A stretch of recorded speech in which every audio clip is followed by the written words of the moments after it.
My name is Judith De Vor and I'm a farmer from the Netherlands. Together with my family we run a dairy farm and we are actually the 5th generation farming in this place. So we are milking 120 cows and we milk them 2 times a day. And together with the milking cows we also have approximately like 40 young stocks, well at least at the moment.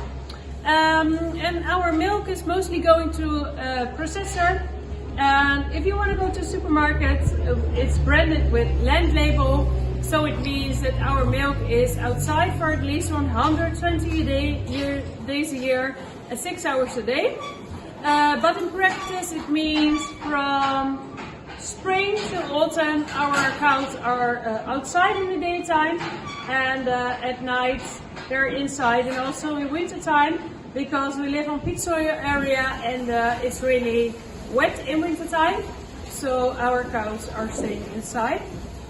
Besides the dairy we have another part of the farm we do, and that's education.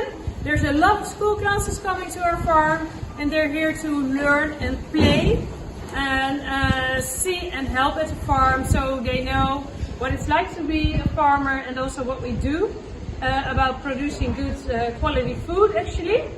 But there's also board meetings and politicians coming to our farm, visiting our educational center, because I think it's really important to make connections with them and listen to their concerns and explain something about what we do as a farmer as well.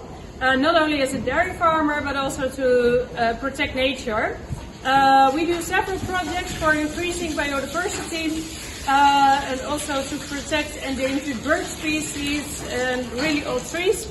So yeah, this is actually a little bit about what my farm looks like.